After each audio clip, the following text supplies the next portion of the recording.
Hello everyone, welcome to my channel. আমি চৈতালি। আজকে রান্না করব নিরামিষ মোচার ঘন্ট। দেখুন, আমি মোচাটাকে ভালো করে ছাড়িয়ে কুচি করে কেটে রেখেছি। এবারে মোচাটাকে ধুয়ে একটা সসপ্যানে আমি সেদ্ধ করতে বসিয়েছি। তাতে আমি দেব লবণ আর একটু হলুদ গুঁড়ো, তাতে করে সেদ্ধটা ভালো হয়। এবারে আমি আলুটা কেটে নিচ্ছি। ভালো করে আলু ছাড়িয়ে ছোট ছোট পিস করে নেব।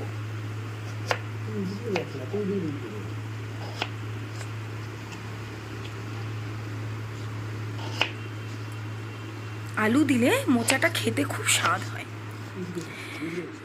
এরপর টমেটোটাও কুচি করে নেব।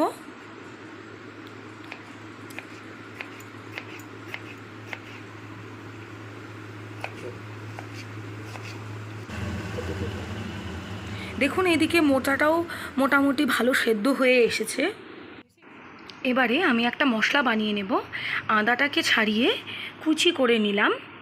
মিক্সচার গ্রাইন্ডে আদা কুচি, সাথে দেব কয়েকটা কাঁচা লঙ্কা আর দেব জিরে গুঁড়ো। আমি 2টা মোচা নিয়েছি, তাই আমি দেব 2 চামচ জিরে গুঁড়ো। তোমরা তোমাদের পরিমাণ মতো জিরে গুঁড়ো দেবে। আর দেব আধা চামচ লঙ্কার গুঁড়ো। এটা অপশনাল, তোমরা দিতেও পারো, নাও দিতে পারো। এবার কড়াইতে সর্ষের তেল গরম করতে দিলাম। সর্ষের তেল গরম হলে আমি আলুগুলো ভেজে নেব।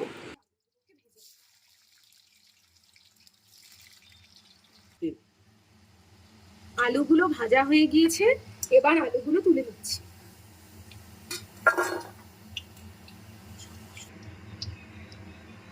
এখানে কিছু মশলা আছে ফোড়নের জন্য: এলাচ, লবঙ্গ, দারচিনি, তেজপাতা, শুকনো লঙ্কা, সাদা জিরা। আমি এবার এগুলো ফোড়নে দিয়ে দেবো।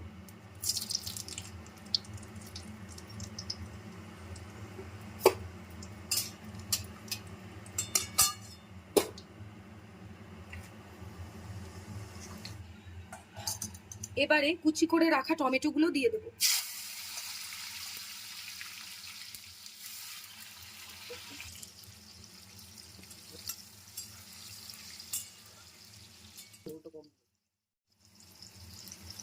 একটু লবণটা দিলাম, তাতে টমেটোর জলগুলো বেরিয়ে আসবে। এবারে বেটে রাখা মশলাগুলো দিয়ে দেবো।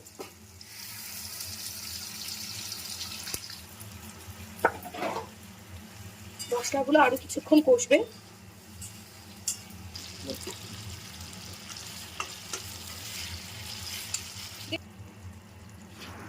মশলাটা কষে এসেছে, এরপর এর মধ্যে দিয়ে দেব সেদ্ধ করে রাখা মোচাগুলো। মোচাটাকে মিশিয়ে নিচ্ছি।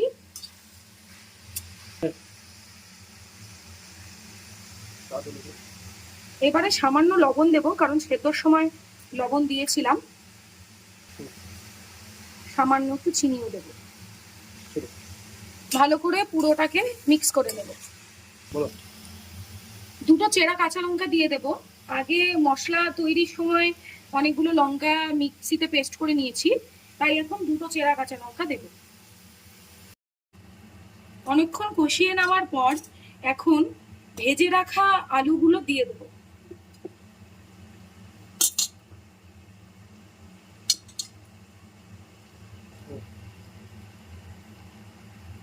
এবারে পুরোটাকে ভালো করে আবার মিশিয়ে নেব। মোচার ঘন্টটা তৈরি হয়েই এসছে। এবার এর মধ্যে দেব একটু ঘি। আমি একটু ঘি ভালোবাসি বলে আমি একটু বেশি ঘি দিচ্ছি। আপনারা আপনাদের পছন্দ অনুযায়ী ঘিটা দেবেন।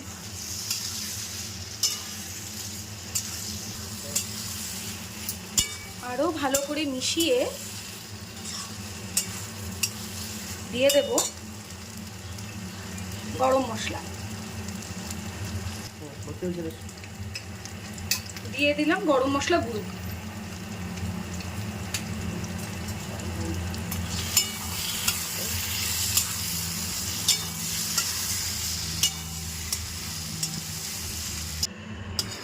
এবারে নামিয়ে নিলাম।